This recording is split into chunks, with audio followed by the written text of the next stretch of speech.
Welcome back to my series on expert tips for success from entrepreneurs who work from home with my latest entrepreneur friend, Jen MacKinnon, who lives at the top of the world in a beautiful place, Nova Scotia. So Jen specializes in coaching busy mums who homeschool, and she shares with you how to fit homeschooling into a 24-hour day period. And I just love her quote, "Everything goes through the filter of being a mom." And you're going to learn how Jen believes in a community-based entrepreneurship and helps her clients get great ideas and encouragement on homeschooling their kids. I'm Gail Bates, and I've been an entrepreneur working from home for over 20 years. And I specialize in helping busy entrepreneurs navigate the challenges of overwhelm and time management in running a successful business from home in today's fast-paced business world. So I believe entrepreneurs who work from home are goal setters, they work with productivity systems, and the information they share in this series is enormously helpful if you have a business and work from home. So I'd love you to take a minute to subscribe to the channel. And of course, don't forget to hit that bell so you can be notified when I upload more videos. Okay, here's my interview with Jen MacKinnon. Well, welcome, Jen. So lovely to have you here today. And I'm really excited to talk to you as an entrepreneur who works from home in our expert success tips and sharing this with the world, especially because your business is about homeschooling. And I know there's a lot of people out there who are homeschoolers, and you're going to have some great tips for them today as well. So I want to get stuck into the first question today, and that is your daily routine. I'm sure you have your specific way you work your business, especially teaching others about homeschooling. But what does your daily routine look like? So I love this question, Gail, because it really depends on what we're doing that day. So for me, I have older children now. We have one car and there are 3 drivers. So that kind of makes it challenging. It really depends on, what's going on that day and then making the best use of my time while making sure we get the important things done. So, I'm a coffee drinker. I start my day with a cup of coffee and I check out my planner. So my planner is like my brain on paper. Right. I keep it within reach at all times. Mine's right here too. Yeah, exactly. Right. Because you just cannot hold everything in your mind, right. Especially when you have kids and you have appointments and you're homeschooling. And then, my kids are working as well. So there's lots of schedules, lots of things to keep track of. So I start my day with a cup of coffee and my planner. And then I use time blocks. So I block out time, for business tasks, homeschooling, housekeeping, errands, appointments, all the things that we do. So yeah, I guess a typical day for me would be I'd get up, start with my coffee and planner, and then I throw in some clothes and drive my husband to work. And then I come home. And then I have usually about an hour before anyone needs to be anywhere.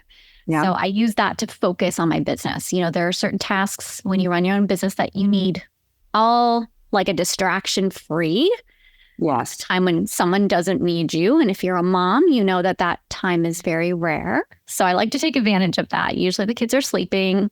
When they were smaller, I would get them set up at the table with some activities that they could play with. That were quiet. No drums.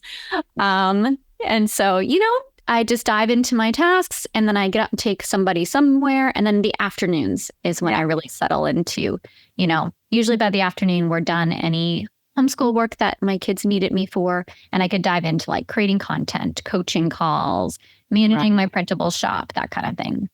And I think what we're going to really delve into here is time management, because that is one of the questions. But so your children are older, and are you still homeschooling? I just graduated my youngest last year, so I'm officially finished. Okay. So but you've got all of this practical experience on doing this. So how did you fit homeschooling into your time management? Yes. So that is a really good question, because one thing that, especially if you're new to homeschooling, is that people think is that it's the same as public school. So they think, you need to be teaching your kids from, say, 9 a.m. to 3 p.m. But homeschooling really isn't like that. It really depends on your children, your personal routines, the way that your work is set up. So I schedule my live meetings on Mondays and Thursdays. Right. I rarely do them outside those times because the rest of my work can be interrupted. So for homeschooling, I get my kids started on their homeschool day, and then I teach them, what to do if they get stuck. So I'm like, if you get stuck on this question or, you don't really know what to do, you can set it aside and wait for me to finish my work block. And I have a timer, very visual because children need all the reminders. Right. And I say, you can wait until the timer's done. You can set it aside. You can go play. You can go do this. You can do that. When the timer goes off, I will come and check on you. So that worked really well for my children and our routine. It doesn't always work. So I always ask people, if possible, there are certain things that your kids will need your attention for. So say, for example, you're teaching them how to read. Right. You might want to sit right beside them. That is not the time to be scrolling Facebook or writing emails. Try to set work aside if you can and choose a time of your day where you can actually focus on your kid for that period or that task. Yeah. And so fitting that in amongst your busy day, because even though your kids are grown now, you still had your coaching business while you were homeschooling, right? Yeah. Yeah. Share with me how you scheduled all of that. That's kind of, to me, daunting because kids want you at all times. And so how did you handle that? So you've kind of asked a twofold question. So I'll deal with the first one about training your kids. And I think this is really important for anyone who works at home. Yeah. So, it's really about communication and setting expectations. Yeah. And starting really small. So, my children were, 7 and 8 when I started the coaching business. And so, I actually started my online business about 8 years ago. And I started, with blog posts. And, so there wasn't a video element. But at that time, I taught them, about the time blocking and using a timer and, teaching them that, and I started small, 5 minutes. And I know that sounds like you can't do anything in 5 minutes. Well, no, but you're going to build up. Your children's attention span, 5 minutes is really long, right? Yeah. So I was like, okay, for 5 minutes, and I would give them something to do. I think one of the mistakes that a lot of us try to do is we don't give our kids something to do. Yeah. And they don't know what they can do. They don't know what they can't do. Right. And so they're coming to us and they're like, Mom. So, having a food basket that they can eat safely without you, really important. Because the second you sit down to get on a video, they're hungry, they're thirsty. Right. So, I'd say, okay, these are the foods that you can have that I knew they wouldn't choke on, that was safe. We also set down rules of like when to interrupt. Right. Obviously, if the house is on fire, if you're bleeding, interrupt me. So, they knew what to do. Yeah. And they had things that they could do. And I think, we started really small, 5 minutes, built up to 10 minutes, built up to 15 minutes until they got used to the fact and I did this other thing that a lot of you may not have heard of, but it's equal time. So if I worked for 5 minutes, I would give them my attention for at least 5 minutes. So they knew if Mom worked, I like that. Yeah. So if I worked for 30 minutes and they had my attention for 30 minutes. Right. Yeah. And it was really important to me to keep that promise. Like if I said, I'm going to work for 30 minutes, if I went over that time, unless it's like something you can't control, but Right. Yeah. They got used to trusting you, right? Okay, Mom's going to work for 30 minutes. When the 30-minute timer goes off, we're going to do this for 30 minutes. And then they had something to look forward to. And it's teaching them patience too, which is really great. Yes. And time management. They learned, okay, this is what 15 minutes looks like. This is what I can do in 30 minutes, which is a valuable skill for all of us. Yeah. And what do you use for your timer? I don't have it now, but I had a big clock with bright colors. I just picked it up at like the local store at first. Oh, and I should share, if you're not on camera, or even if you are, one of my clients used a hat or a crown when she was working. And so it was a visual reminder because the kids would run around the corner if they saw the crown. They were like, oh, that's a great idea. I can interrupt. Yeah. So it was great. So she would take off the crown and she was available. That's a great idea. Yeah. So in today's world, do you have any productivity hacks or techniques that you use in today's world? Oh, I love the time blocking. And I don't know if it's a hack, but I think one of the things that when you run your own business, especially if you don't have a team, I don't have a team, so you have to do all the things. Right. Is understanding what is necessary and actually moves your business forward, right? So we have, or at least I do have the idea that I want to do all of these things.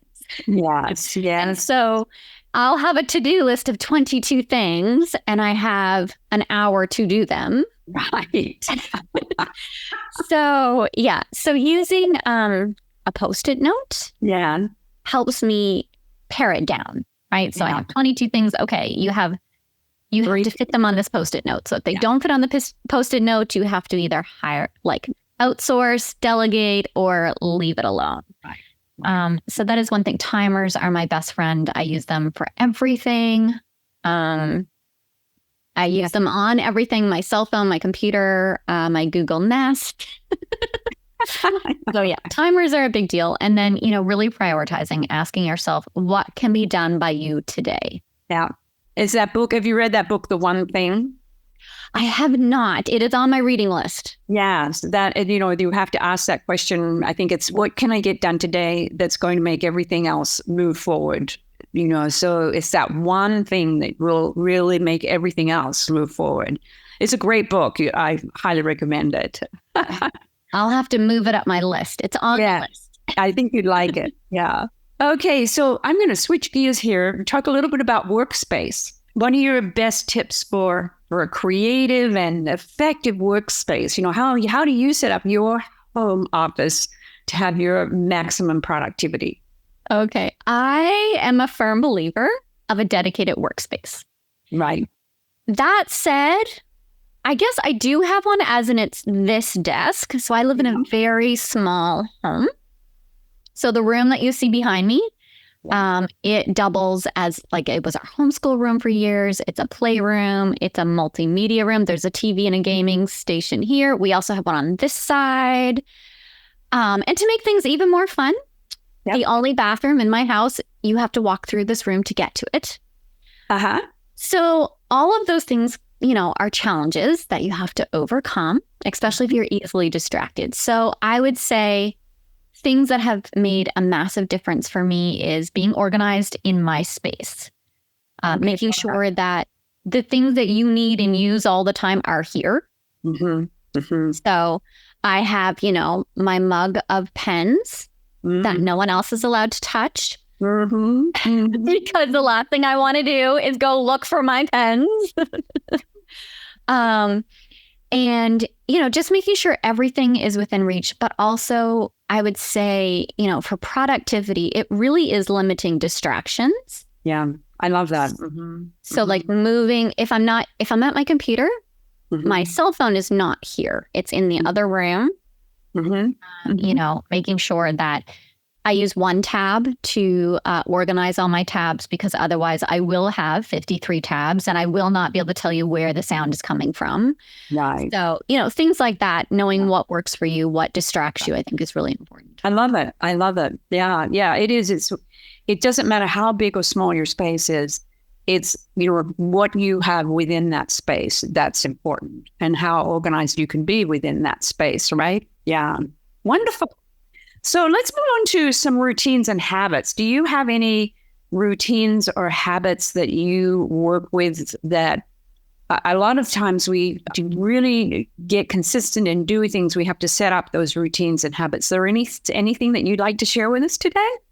So my routines and habits are a little bit different because they're not necessarily business, but they're things that help me focus on my work or homeschooling.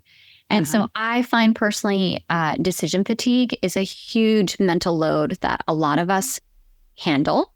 Wow. And so I try to set up routines or habits that help reduce the amount of decisions I make each day. Mm-hmm. So I have things like, as I said, I'm a coffee drinker. So I have a coffee pot that I can set the night before. So I wake up, I don't have to worry about like, did I set it's made. I look at my planner and say, okay, what am I doing tomorrow? And then I pick out my clothes the night before. Right. Meal planning is huge for me. It's like a non-negotiable. I can tell when I stop doing it because especially as a mom and when my kids were little, you know, you hit that 5 o'clock time. You're tired. You've been homeschooling or working all day. Right. Kids are hungry. You're hungry. And you have to cook or create a meal, buy something. Mm-hmm. So, you know, I use Trello to plan out all my meals. Actually, this week, we're trying a subscription box. One of those boxes. I don't know how, so far we like it, but it's been fun. Yeah. Other systems and routines I use are like cleaning, especially if you work at home because the dirt and the mess is here. Yeah. Right? Like it's not, I worked outside the home for years. So, you know, you could walk away and you could do your thing at work and you weren't thinking, oh, do I need to do laundry? Oh, does the kitty litter need to be scooped? But when you're here and you're seeing the pile of laundry, you're like, oh, I need to do that. Oh, I need to. That is the difference. I think that is the difference. Definitely. You're seeing it. And instead of, if you're away from home, if you have a job away from home, you don't see those things until you come home, right? Yeah. You're not thinking about them. Yeah. And then, so do you like every Sunday, do you sit down and plan your meals and prep your meals? We do. So we do our grocery shopping on Saturday. My husband and I do that together. He used to do it for years, which was really nice. But now we kind of do it. That's our date night or date day, I guess. We grab a cup of coffee. We go get groceries together. Right. And then on Sunday, I'll sit down and, you know, plan my week. I start with things that I can't control. So appointments, you know, masterminds, coaching, that kind of thing. And then the next thing I put in is things that are flexible, things I can move around that still need to be done. So when I homeschooling went in, you know, blog post, editing, that type of thing that needs to be done, can be done whenever. And then I have a spot so I created my own planner and in here is meals. So I just write down, and I don't assign a certain meal to a certain day. Okay. That's interesting. Yeah. So instead I base it on like, what am I doing that day? So if I'm outside the home all day or I have a really heavy work day, I look for things like casseroles that I can put in the oven that I already made or slow or Instant Pot, things I'm not standing by the stove doing. Right. Yeah. Yeah. And then, so those are things. What are the ages, by the way, what are the ages of your kids now?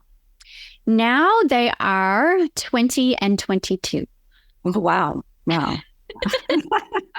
I don't know how that happened. I know. But this brings me to, I want to talk a little bit about connections and collaborations. And, you know, sometimes working from home, we can feel isolated because we don't mix with business people or other coaches. So what do you do and how do you connect and collaborate with others? I love this question because I didn't realize how isolating working at home was going to be. Because I worked full-time outside the home. I was around people all the time.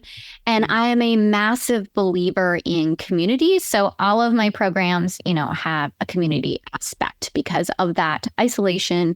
Plus, as a working homeschool mom, now since COVID, it's a bit more popular. But before, you either had people who homeschooled or worked. You didn't have both. So I use Voxer.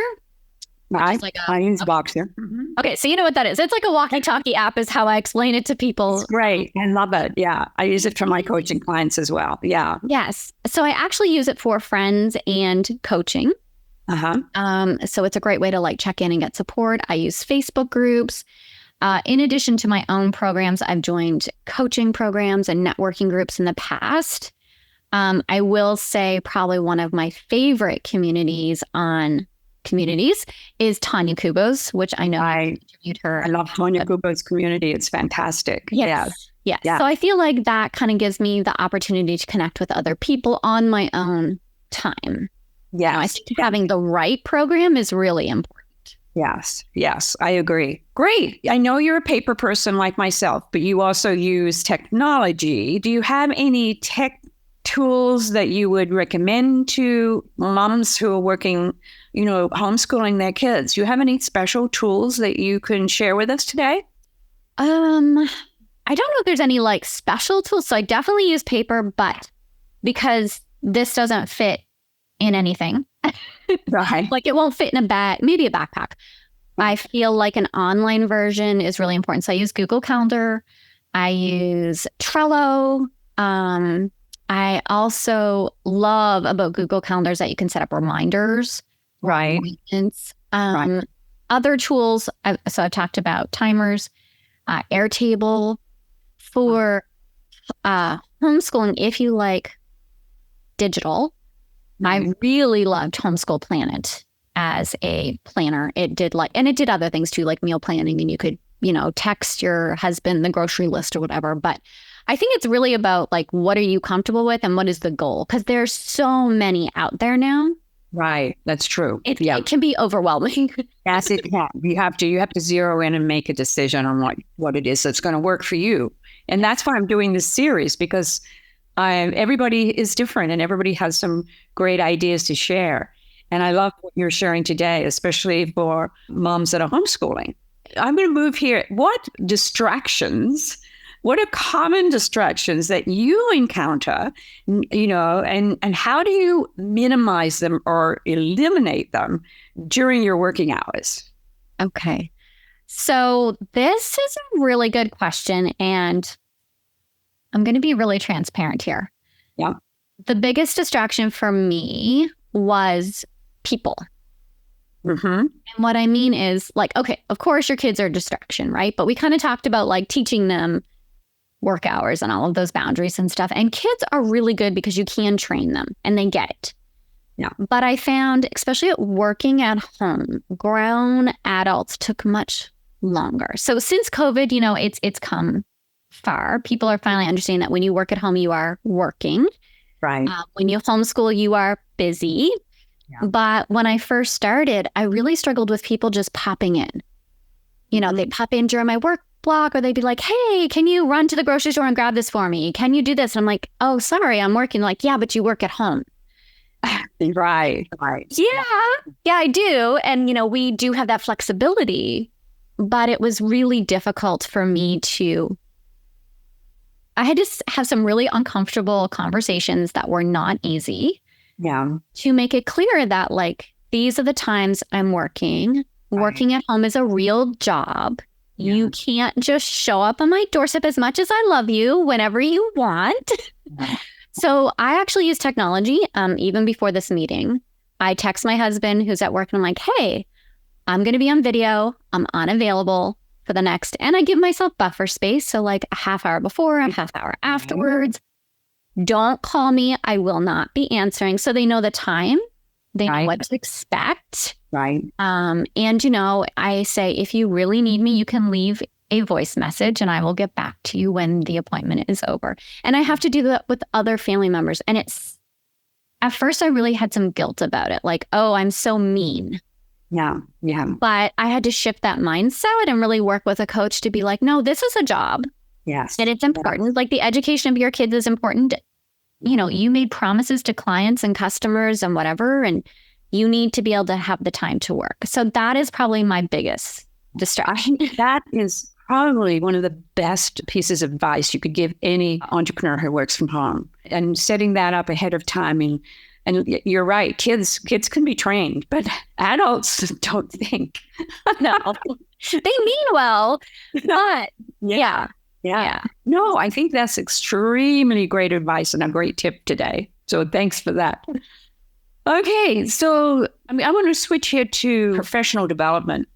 How do you fit that into your busy life? And how do you continue to invest in your own professional development?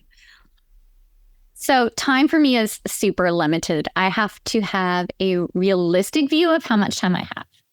Because as I mentioned earlier, sometimes I feel like, oh, I'm Superwoman. I can do 322 things, and you can't.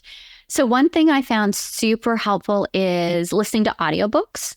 Right. That's probably right now in this season of my life where I do so much driving, or, I love that I can listen to a workshop or a summit or their video, but I put them on another tab and I listen to them while I'm doing what I call mindless tasks, right? So tasks you've done over and over and over again. Right. That you don't need to concentrate completely, or when you're folding laundry. Right. So that's probably right now, that's how I do it the most. To go to for professional development audio. Yeah. And I agree. I mean, I think it's so, for busy entrepreneurs, it's kind of like we're multitasking, doing the mindless work, but really our brains switching into what we really want to invest in learning for ourselves as well. That's really great. I love it. Yeah. And it's great because if it's a video, you can pause it.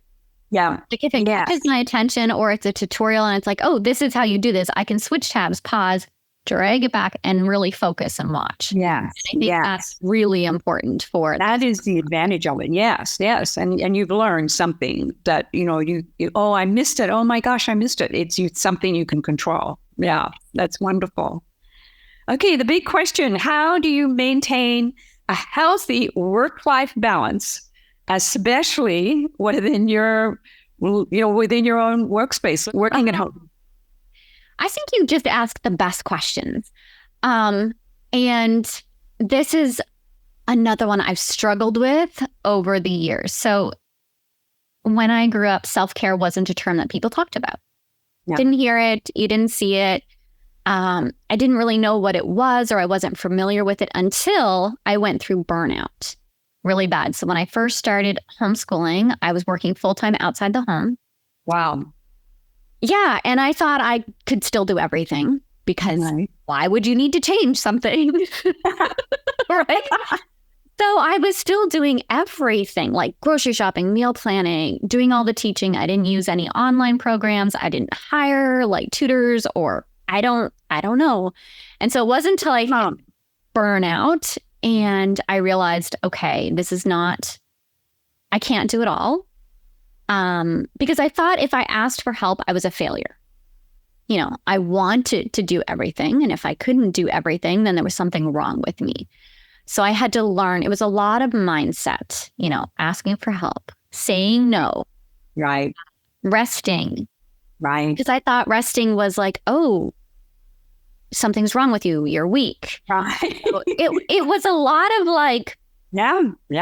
Unfortunately, I got to the point where I literally could not do it.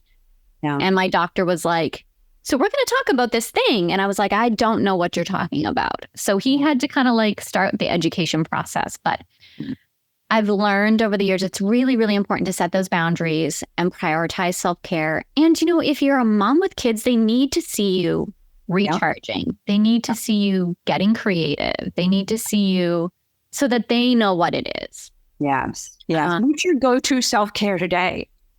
Well, I love to read. And actually, it's kind of funny because I said I've always struggled with it. So my healthcare provider about a month ago, as a joke, wrote out a prescription for a vacation. And she's like, you need to take a break. So my husband and I just got back. We go to where there is no internet signal because I work online. He works online. And I said, okay, so we go somewhere where it's very limited and then we unplug completely for like 2 or 3 days. Yeah. And that's really the only way I completely unplug. But I make sure, I set those boundaries. Now I work Monday to Friday. I don't work on the weekends. I'm available to, people who really need me. But even my coaching, it's a group peer-to-peer coaching. So they have other people. Yeah. But I am not there Monday to Friday. I set those things in. It's hard because like I said, I don't have a team. So that when you're working online, it's really easy to get sucked into that. It's 24/7. You need to be available 24/7. Yeah. Oh, I love that. I think that's really great. You're just making sure that you are taking care of yourself. And I think so many entrepreneurs need to realize that as well and make that decision. And it goes back to what you said earlier about decision fatigue. That is one decision that you really have to make when you're an entrepreneur who works from home, is making sure you are fitting self-care into your life, right? Yeah. So important. Yeah. And realizing that self-care looks different for everybody. Because, you hear bubble baths all the time. I hate bubble baths. Me too. Yeah. what am I supposed to do in here? But if I can go for a hike or, we live next to the ocean. I'm in Nova Scotia, so we're surrounded by water and beaches. We can walk, Yeah. Yeah. I love it. Okay. So tell us a little bit about your business, what the name of it is, how you help people, what you do. Share more information. Okay, so my business is practicalbydefault.com. That's where you can find me on the internet. I help working moms figure out how to fit. It's really the time management piece, as you mentioned, how to fit homeschooling, all of the things into a 24-hour day, 7 days a week. And the thing that we focus on mostly is realizing that everything goes through that filter of being a mom and first, right? So you're not going to find advice there that says work for 8 hours solid, because we know your kids are not going to leave you alone for 8 hours. So I'll go through that filter. And it's very much community based. So I have a membership. I have a free Facebook group filled with working homeschool moms, because it looks different for everybody. There's no one way to make this work. So the more moms you can connect with and kind of see all the different ways that it's working, the more ideas and the more encouragement you can get. Right. Yeah. I love that. Yeah. And that is such a great service that you're offering, especially for moms who are homeschooling. So what we will do, we will put all of your links. Do you have a freebie that they can download? Yes. I have an ultimate guide. So it takes the top questions we get and it provides the answers to them. Oh, perfect. Yeah. Perfect. So we'll put all that down in the description below as well. Well, thank you so much, Jen. This was just wonderful. And I know that a lot of my viewers are going to really be interested in a lot of the answers that you've given today with the questions that we've talked about. We'll look forward to having me. Didn't you love Jen's tips for moms who homeschool? I loved her tip on how she uses time management for homeschoolers, using what she calls equal time, and how she refers to her office as being organized in your own space. I love that. You'll enjoy her meal planning ideas and how she handles decision fatigue. It really brought back to me what making decisions is all about. Most of all, I love the way she gives her family specific instructions on how long she's not available and how to contact her so she can focus and really not get distracted. So if you're a homeschooling mom, comment below which of Jen's tips really resonated with you. And of course, don't forget to subscribe to the channel, because there I have a bunch of new interviews lined up in this series on expert tips for success from entrepreneurs who work from home. I'll see you on the next video.